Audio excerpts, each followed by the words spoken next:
Bismillahirrahmanirrahim. Assalamualaikum warahmatullahi wabarakatuh. Waalaikumsalam warahmatullahi wabarakatuh. Kunci salat yang bisa mengantarkan kita tercegah dari fahsya dan munkar adalah salat tuma'ninah. Selalu ada bahasa salat khusyuk, salat khusyuk. Menurut saya, mohon maaf, saya tidak setuju dengan kata itu. Tapi yang saya anjurkan adalah salat tuma'ninah. Tuma'ninah rukun, sama dengan rukun Al-Fatihah. Tidak sah salat kita tanpa Al-Fatihah, tidak sah salat kita tanpa tuma'ninah.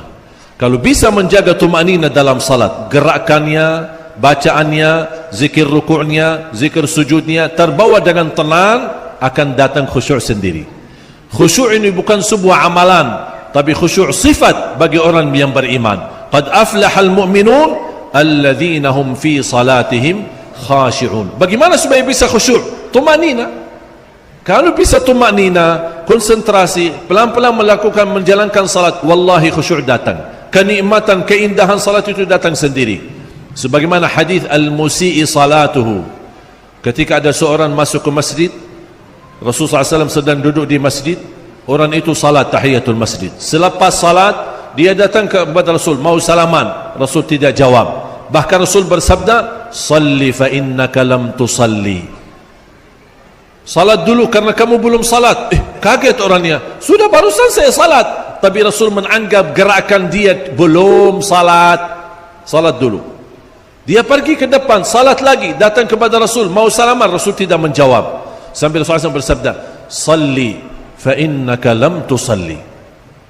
Terus gerakan saya apa? Ruku' sujud itu apa? Rasul menganggap itu bukan salat. Kenapa? Karena terlalu cepat, tidak terbawa tumaknina. Dianggap menurut Rasulullah SAW itu bukan salat, itu cuma hanya sebuah gerakan. 23 rakaat 7 menit. Ya, itu tidak benar. Makanya tarawih maupun salat wajib, salat sunnah, tumaknina. Saya pernah masuk masjid, habis tahiyatul masjid saya duduk, ada orang di samping saya salat. Saya perhatikan gerakannya. Yang menarik perhatian saya karena terlalu cepat. Bahkan saya sendiri ketika dia berdiri, saya ikut meniru, ikut baca Al-Fatihah. Saya bilang bismillahirrahmanirrahim, alhamdulillahirabbil alamin, arrahmanirrahim, maliki yaumiddin. Dia sudah rukuk. Padahal bacaan saya cukup cepat. Saya kira, gimana dia bisa baca Al-Fatihah ya? Aku aja maliki yaumiddin, dia sudah rukuk. Jadi Allahu Akbar, bismillahirrahmanirrahim, Allah, sami'allah, Allah, Allah, Allah, Allah. Tidak sampai sekian waktu untuk tahiyat, assalamualaikum, assalamualaikum, ya Allah, mohon diterima. Saya langsung melihatnya. Saya bilang, mohon maaf, yang diterima apaan? Apaan yang diterima? Ini bukan salat. Dan sayang sekali, bahkan ada ancaman yang salatnya seperti itu.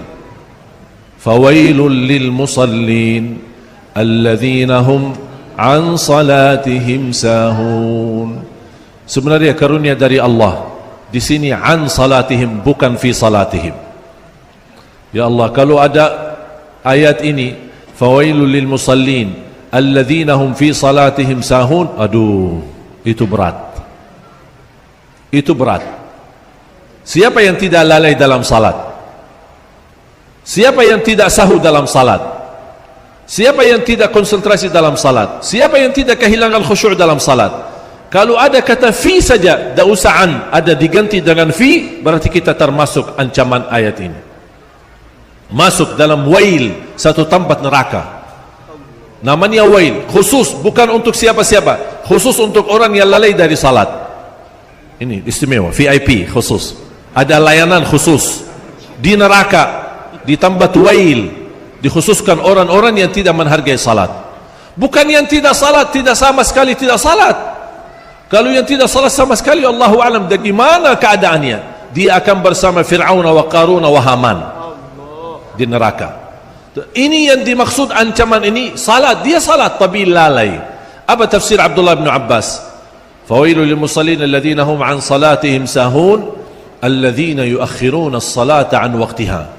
فإذا قرب انتهاؤها sallaha wa naqaraha ka naqrid dik. Salat itu, kata Abdullah bin Abbas, yang dimaksud ancamannya mereka menunda salat. Menunda, ada sibuk main bola, nonton TV, main game, apa kesibukannya. Begitu mendekati waktunya mau habis, dia cepat ambil wudu, cepat-cepat, alhamdulillah saya bisa kejar waktu ini sebelum habis. Itu yang dimaksud ayat ini, menunda waktu salat. Saya pernah baca salah satu ulama, kadang-kadang kalau kita baca ulama sirah, sejarah ulama terdahulu, kita merasa luar biasa. Ditanya beliau 40 tahun tidak pernah mendengar azan di luar masjid. 40 tahun tidak pernah mendengar azan di luar masjid. Terus maksudnya apa? Berarti apa? Sebelum azan sudah ada di masjid. Selama berapa tahun? 40 tahun. Ditanya, apa yang membuatmu sabar 40 tahun datang sebelum azan? Kata beliau, azan ini kan panggilan, dan panggilan untuk orang yang lalai. Saya tidak mau dipanggil karena saya khawatir menjadi orang lalai, maka datang duluan. Memang azan kan panggilan, nida, al-azan nida'un wa i'lamun nasi lidukhulil waqti. Nida, panggilan, memberitahu orang ini sudah waktunya masuk. Karena manusia terlalu lupa, sibuk, lalai, makanya perlu dipanggil. Hayya 'alas salah, hayya 'alal falah. Masih ada yang mendengar azan, jangan buru-buru, masih belum iqamat. Nunggu iqamat. Begitu iqamat, tunggu sebentar. Imam kita orang dari Timur Tengah, ini suka kepanjangan salatnya. Apalagi salat subuh, apalagi salat subuh hari Jumat, baca sajadah, dah apa-apa nanti pas dekat ruku'. Sampai nongkrong di luar.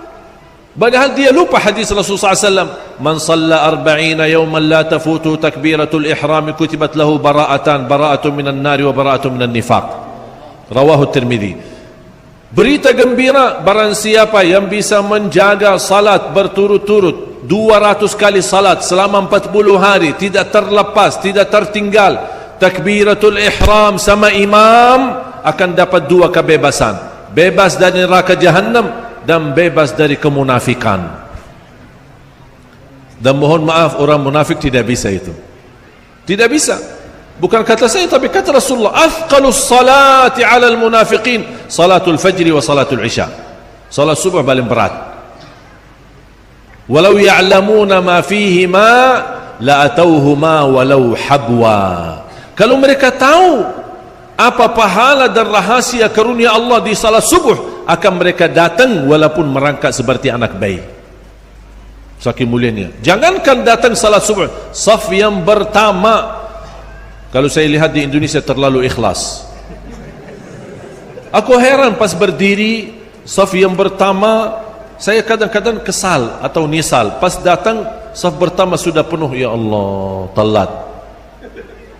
Begitu ada sedikit orang mulai tergeser-geser merapatkan safnya, mulai ada kosong. Tapi bukan di depan saya posisi kosongnya, ada di depan orang. Tapi saling saya memperhatikan mereka berdua saling menawar. Dah apa-apa, bapak aja dah. Dah, bapak aja dah. Dah, antum aja. Ana langsung begitu lihat, ana langsung masuk. Kok bapak saling nawar-nawar? Surga itu, surga saf pertama. Kok tawar-menawar? Jangan tawar-menawar. Kalau ayah saya ada di situ, saya tidak mau tawar-menawar sama ayah. Saya akan maju. Ini saf pertama, doa Nabi Muhammad SAW. Allahumma arhamis saffil awal. Ya Rasulullah, was-saff al-thani. Qala Allahumma arhamis saffil awal. Ya Rasulullah, was-saff al-thani. Qala Allahumma arhamis saffil awal. 3 kali. Ya Allah, rahmati saf pertama, rahmati saf pertama, rahmati saf pertama. Baru yang keempat, was-saff al-thani. Kemudian saf yang kedua.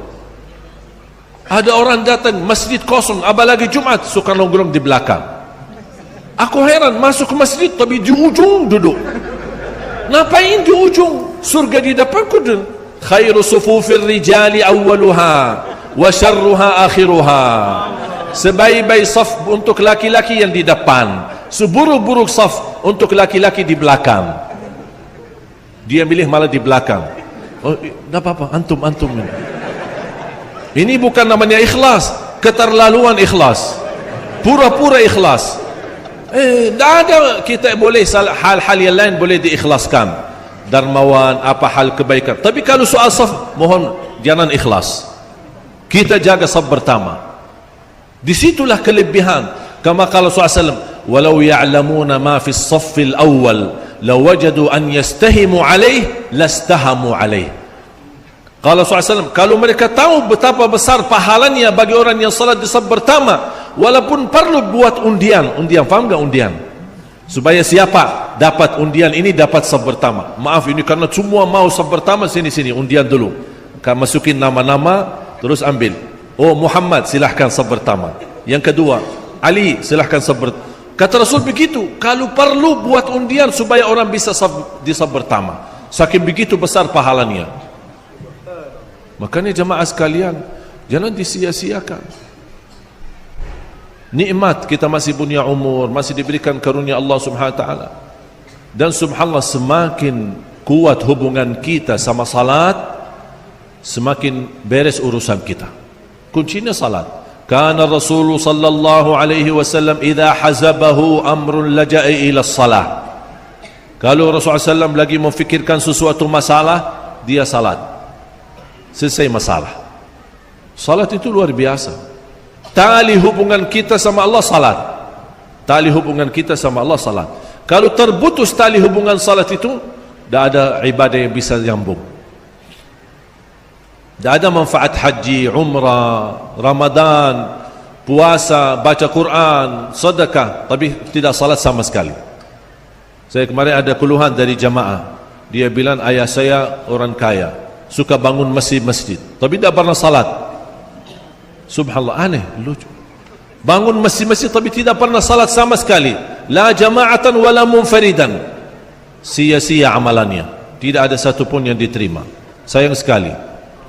Kuncinya salat, tiang agama salat. Idza saqatat amudus salat, as-salat imaduddin. Fa idza saqata imaduddin saqata ad-din. Semua amalan boleh diwakili. Ada umrah badal, ada haji badal. Kalau orang yang wafat masih ada kewajiban puasa, boleh diganti ahli waris. Kalau kita musafir, tidak wajib puasa. Banyak ibadah. Ada alasan bisa kita tinggalkan. Ada orang muslim tidak haji, ada yang belum mampu. Ada orang muslim tidak puasa, ada karena dia musafir atau sakit. Ada orang muslim tidak zakat, ada karena dia orang miskin menerima zakat. Ada orang muslim tidak salat, semestinya tidak ada. Karena salat satu-satunya ibadah yang tidak ada alasan kita tinggalkan. Dah bisa berdiri, duduk. Dah bisa duduk, berbaring. Dah bisa wudu, tayammum. Dah bisa menghadap kiblat, kemana saja arahannya, tetap salat. Perang menghadapi musuh, perang lagi perang, tetap ada salat. Ada tata cara khusus, salatul khauf. Dah boleh tinggalkan salat. Masa kita datang karena malas, datang ke kiai, Pak Kiai ana hari ini agak malas, boleh antum salat, wakili saya salat. Oh, pasti kiai jawab, oh kalau ana wakili antum dah bisa, kalau mau disalati ana bisa. Karena salat itu tidak bisa. Ada dua alasan. Kalau sudah terjadi dua alasan ini, baru boleh tidak salat. Satu, murtad, sudah keluar dari Islam. Na'udzubillah min dzalik. Yang kedua, tahu enggak ini apa ini? Hah? Halas. Gila. Kalau sudah begini, sudah ada wajib salat. Makanya saya sering kalau datang ke masjid melihat anak-anak muda, saya ajak mereka. Ya. Oh maaf kalau kalian begini, maaf ya, saya mengganggu ya. Mudah-mudahan disembuhkan oleh Allah. Karena orang yang tidak salat ya, sudah berarti tidak ada akal. Rufi'al qalamu an thalath, 'anil majnun hatta yafiq. Orang gila sampai dia sembuh. Kalau dia gila sampai sembuh berarti tidak salat. Berapa banyak orang gila sekarang? Wala haula wala quwwata illa billah. Saya pernah baca ulamaul Maghrib, ulama Maroko. Kalau tidak salah di tahun 400-an, 400 atau 500 Hijriah, ada pertemuan ulama besar Ahlus Sunnah di Maroko. Mereka ingin membuat sebuah buku fikih. Kemudian mereka menumbulkan beberapa persoalan. Di antara masail yang dibahas, masalah bagaimana hukum orang Muslim yang tidak salat. Dimusyawarahkan oleh ulama. Apa kata ulama? Kami tidak bisa menjawab, karena kami tidak tega atau tidak duga ada orang Muslim tidak salat. Makanya mereka menganggap hadhihi minal masail al-iftiradiyah. Kemungkinan jadi, kemungkinan tidak jadi. Jadi makanya kami tidak bisa menjawab. Ini coba ulama, gimana kalau mereka ada zaman sekarang? Banyak begitu umat Islam tidak salat sama sekali. Oleh kerana itu jemaah sekalian, kembali lagi, dua hal yang saya ingin diperhatikan: salat, kemudian Al-Quran. Barang siapa yang ingin berbicara sama Allah, jaga salat. Salat adalah ibadah curhat kita sama Allah. Kalau kita salat, karena salat itu Allah perintahkan Nabi Muhammad naik. Semua ibadah turun lewat wahyu, kecuali salat. Kenapa Rasul diminta datang bertemu dengan Allah? Supaya terima perintah. Kenapa terima perintah? Terima perintah salat, perintah secara langsung, tidak bagi penantara, tidak bagi wahyu, tidak bagi malaikat Jibril. Tandanya apa? Pesannya apa? Barang siapa yang ingin bertemu Allah langsung, salat. Yang mau bertemu Allah, mau bicara sama Allah langsung, salat. Makanya kata ulama, barang siapa yang ingin bicara sama Allah, salat. Barang siapa yang ingin mendengar Allah berbicara, baca Quran. Ini kalamullah, biodata Allah. Ingin kenal Allah, di sini silahkan baca. Itu Allah menurunkan Al-Quran untuk mengenalkan dirinya kepada hamba-hambanya. Allah turunkan Al-Quran itu untuk apa? Supaya manusia kenal Allah. Tapi banyak orang tidak mau mengenal Allah. Makanya semakin dekat kita sama Al-Quran, wallahi semakin indah. Bapak Ibu, 30 juz Al-Quran sebenarnya tidak butuh waktu lama. Saya pernah tes, butuh berapa lama untuk khatam 30 juz. Habis subuh saya baca, saya bawa HP, timer, saya hidupin timer, on. Saya baca, dari habis subuh sampai zuhur. Begitu tiba waktu zuhur, saya off timer. Saya salat zuhur. Habis itu, saya on timer, saya lanjut lagi baca.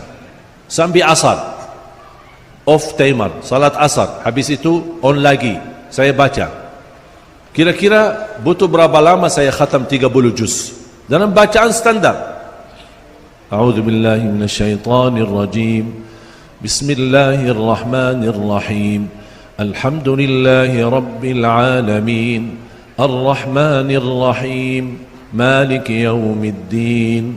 Iyyaka na'budu wa iyyaka nasta'in. Ihdinas siratal mustaqim. صراط الذين أنعمت عليهم غير المغضوب عليهم ولا الضالين آمين. Tidak terlalu cepat dan tidak terlalu hambat. Kira-kira berapa lama? Selesai 30 juz dalam waktu 10 jam.